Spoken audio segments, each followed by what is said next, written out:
В эфире новости, в студии Кристина Якупова. Здравствуйте. В России зарегистрировали третью вакцину от коронавируса «Ковивак» от центра имени Чумакова.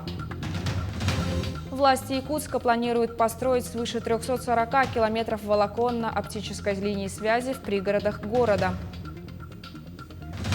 Единственное желание – видеть мир. 6-летний ребенок из Якутска нуждается в срочной операции.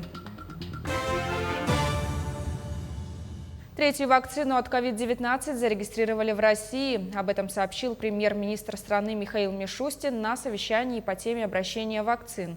Ее разработал центр имени Чумакова. Первые 120 тысяч доз препарата «Ковивак» будут запущены в гражданский оборот в середине марта.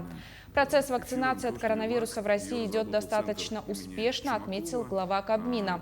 Создана онлайн-система мониторинга всего процесса вакцинации. Также премьер отметил, что сейчас многое зависит от регионов. Он призвал власти субъектов Федерации внимательно следить за своевременной доставкой препаратов и организацией процесса вакцинации на местах. Также отметил, что Россия на сегодняшний день является единственной страной, у которой есть 3 вакцины для профилактики коронавирусной инфекции. В ходе клинических исследований на добровольцах вакцина показала безопасность и эффективность. И экспертные организации подтвердили ее эффективность и безопасность. Широкомасштабные исследования продолжаются на пострегистрационном этапе. Новая вакцина создана по классической технологии и содержит инактивированный коронавирус. Таким образом, в нашем арсенале имеются уже 3 вакцины, которые благодаря своим характеристикам позволят эффективно контролировать инфекцию, обеспечивая защиту наших граждан. Тем временем якутян призывают не тянуть с обращением за медицинской помощью при одышке. Заболеваемость новой коронавирусной инфекцией идет на спад, однако тяжелых больных не становится меньше. Об изменении клинических проявлений COVID-19 говорили на очередном заседании оперативного штаба, прошедшем под председательством главы региона Айсена Николаева. Он распорядился усилить разъяснительную работу среди населения, объяснить людям, к чему может привести позднее обращение за медицинской помощью. В первую очередь это касается пожилых людей и лиц с хроническими заболеваниями, которые все еще остаются в зоне риска. Также глава поручил не снижать темпов вакцинирования. Между тем, на сегодняшний день в республику поступило всего 49 712 доз вакцин против коронавирусной инфекции. Вакцинация активно проводится в Якутске и во всех районах. Первую вакцину получили 33 527 человек, вторую – 16 436 человек. Что касается заболеваемости, за последние сутки в республике выявлено 52 новых случая коронавирусной инфекции. Так, в Якутске 23 случая, в Мирнинском районе 8, в Нерюнгринском 6 случаев, в Алданском, Мегино-Кангаласском, Аймиконском и Эвено-Бытантайском районах по 2 случая.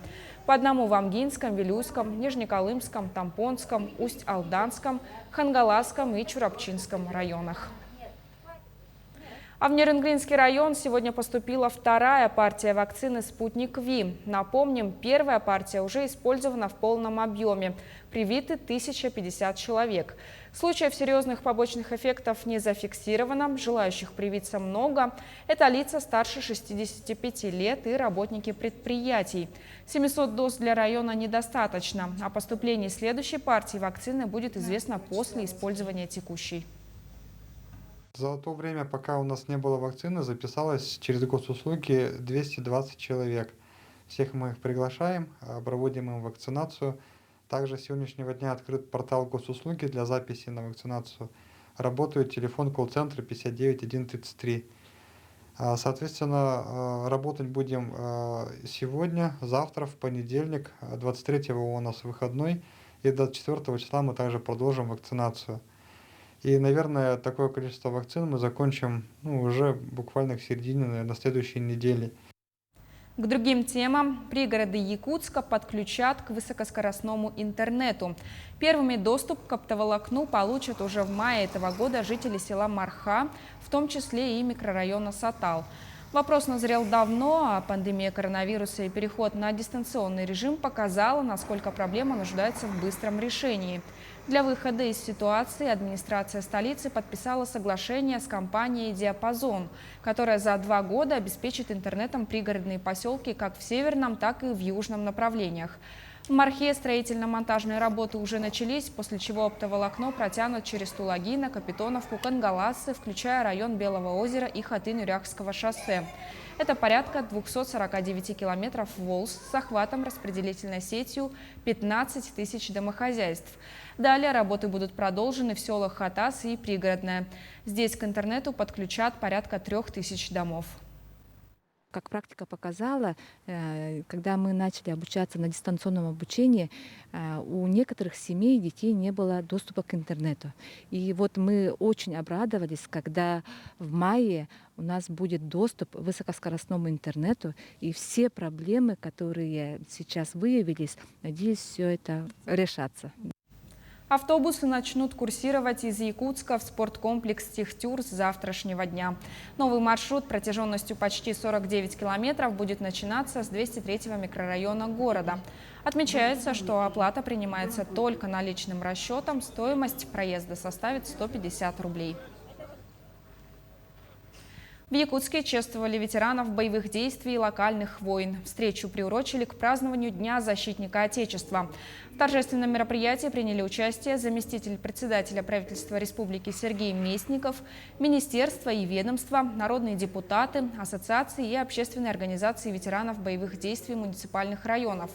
Выступающие поздравили ветеранов, прошедших доблестный путь, выполняя долг и защищая мир в своем Отечестве. Их роль отмечена наградами и благодарственными письмами. Вот эти молодые ребята, они прошли очень серьезные испытания по жизни, служа своей родине, Отечеству.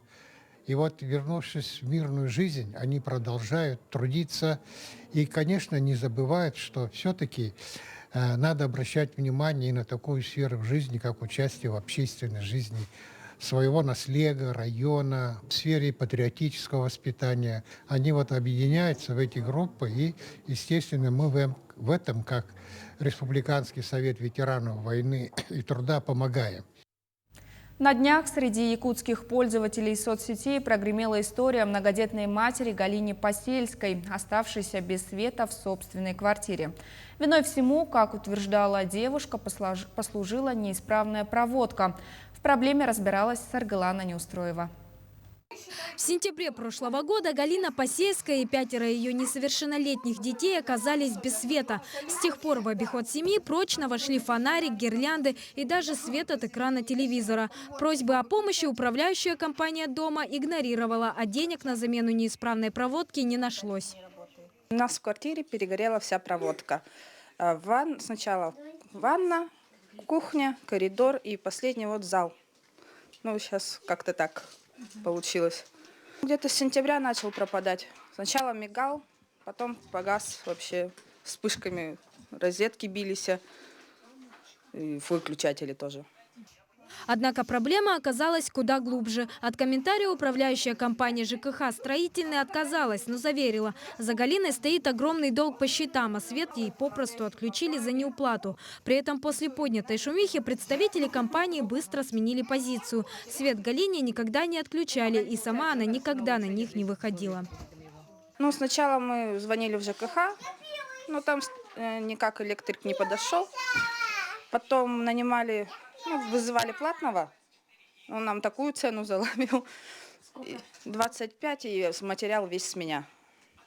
Сейчас шефство над Галиной и ее семьей полностью готово взять на себя управление социальной защиты города Якутска. Главное – ее собственное желание и проявление инициативы. На сегодняшний день многодетная мама уже получает ежемесячное пособие на своих детей. Соцзащита же готова помочь Галине в поиске работы. Ей была дана консультация полная по всем мерам социальной поддержки, но она сказала, что она в принципе в курсе, она знает, что эти меры существуют. И на сегодняшний день мы берем ее на социальное сопровождение, и ей будет оказана помощь в виде социального контракта. Она готова обучаться, желает работать, и мы будем прилагать усилия для того, чтобы помочь семье выйти из трудной жизненной ситуации. А тем временем, благодаря посту в Инстаграме, с которого все и началось, нашлись добровольцы-предприниматели, готовые помочь Галине. Так на зов откликнулся директор компании по производству электромонтажных работ. Необходимо делать ремонт. Проводка вся старая, советских времен. И не менялась. Здесь алюминиевая проводка, которая уже устарела в наше время. Сейчас во всех домах делается медными проводами делается проводка. Сейчас мы сделаем проводку тоже новую. Казалось бы, складывается все куда лучше, чем могло бы. Тем не менее, впереди еще много работы. За Галиной по-прежнему числится долг по счетам, а голые стены в квартире с 5 маленькими детьми от бездействия никуда не денутся. Саргалана Неустроева, Семен Семенов, Якутск. Социальную поддержку опекунским семьям Якутска оказывает молодежная организация «Подросток». Так, детям помогают подготовиться к экзаменам, восполнить пробелы в образовании. Также там проводятся творческие мастер-классы и спортивные тренировки. В прошлом году общественной организации исполнилось 30 лет. Специалисты оказывают помощь всем, кто нуждается в ней. Вот на сегодняшний момент у нас в реализации находится 2 гранта. Один грант называется «Клуб опекунских семей». Это, у нас есть клуб, куда входят опекуны. Это бабушки, дедушки старше 50 лет, у которых, дети находятся под опекой. Это внуки могут быть, племянники. На сегодняшний день у нас более 50 семей и где-то около 100 детей. В рамках этого проекта у нас проходят различные мероприятия. Диагноз – билатеральная ретинобластома, рак обоих глаз. 6-летнему Стасу Турова поставили в 2015 году. Мальчику было всего 9 месяцев, когда родителям сообщили о страшном диагнозе их сына. С тех пор беззаботное детство Стаса сменили бесконечные обследования, капельницы и химиотерапия. Не по годам взрослый мальчишка мечтает не об игрушках и гаджетах. Его единственное желание – видеть как раньше. Московским онкологам удалось сделать невозможное – остановить рост раковых клеток и сохранить глаза. Но болезнь оставила неизгладимый след. Стас нуждается в срочной операции, у него глаукома. Российские врачи не дают никаких шансов, но за восстановление зрения Стаса взялись в швейцарской клинике. Мне сегодня нелегко, я дома далеко. Не играю я в игрушки, а планшете я забыл. Это грустное стихотворение придумал 6-летний Стас Туров. Ретинобластома, с которым он борется с 9-месячного возраста, сегодня практически лишила его зрения. Диагноз – билатеральная ретинобластома, рак обоих глаз. Стасу поставили слишком поздно, когда признаки стали явными. У него резко начал глазик левый, как раз-таки, который сильно был поврежден опухолью, он начал у него как-то убегать. И он игрушки подносил слишком близко, пытаясь разглядеть. Семья в срочном порядке обратилась в московскую клинику имени Блохина, где после годовой агрессивной химиотерапии удалось остановить рост раковых клеток, но не удалить их. 5 системных химиотерапий, уколы в глаза и 2 интраоральных химиотерапии. И также мы, получается, каждые 3-4 месяца по сегодняшний день летаем в Москву на обследование к ним. 20 января Стас отметил свой 6-й год рождения в привычной для себя обстановке в стенах московской клиники. Накануне встречи Нового года у него начались сильные боли в глазу. Обследование показало неутешительный прогноз. Мальчику нужна еще одна операция. Сегодня вторичная компенсированная глаукома в буквальном смысле съедает его единственный видящий глаз. Болел очень сильно глаз. Он не мог ничего делать, он просто лежал, держался за глаз и лежал именно на больном глазу, получается. Эти рисунки Стас рисовал до Нового года, тогда его правый глаз еще видел. Всего за несколько дней он перестал различать предметы. Ему уже недоступны такие простые на первый взгляд вещи, как рисование, просмотр любимых мультфильмов и чтение книг. Боли, которые он испытывает, не поддаются описанию. Но мальчик терпит и верит в чудо, которое поможет ему обязательно вновь наслаждаться улыбкой мамы. Наблюдательный. Несмотря, что он видит одним глазом и притом плохо, я всегда поражалась и удивлялась, что ребенок видит листочек, как он растет, каким он бывает, да, цветочек. И вот этот мир свой он передавал через рисунки. Сегодня клиника в Швейцарии – единственный шанс, если не восстановить, то хотя бы сохранить оставшееся зрение Стаса. Российские врачи не берутся за такое лечение, а вот в Швейцарии уже ждут. Правда, цена вопроса – 65 тысяч швейцарских франков или почти в 5,5 миллионов рублей. Для семьи неподъемная. Даже страшно подумать, что 6-летний ребенок знает, что такое Швейцария, что там есть врачи, что они могут помочь, что он может дальше рисовать.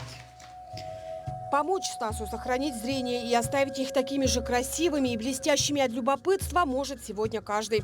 Силами неравнодушных людей, друзей и близких. В Турах вы смогли оплатить половину стоимости клиники. На оставшуюся сумму уже не остается времени. Цена за луч света в семье Туровых с каждым днем все выше. Их ждут в Швейцарии уже в конце февраля. Ульяна Шагина, Георгий Григорьев, Якутск. Дворец детства начали строить в Мирнинском районе Якутии. Объект возводится на базе незавершенных корпусов Политехнического института в 10-м квартале города. Сейчас дворец расположен на 1-м этаже жилого дома, а его помещения не соответствуют современным требованиям. Там работают студии по 4 направлениям. Проект здания разработан по стандартам Центра цифрового образования детей IT-Куб и детского технопарка «Кванториум». Он рассчитан на одновременное посещение 212 детей, а в сутки до 420 человек. Наши корреспонденты продолжают следить за развитием событий. Оставайтесь с нами, берегите себя, соблюдайте социальную дистанцию и дезинфицируйте руки.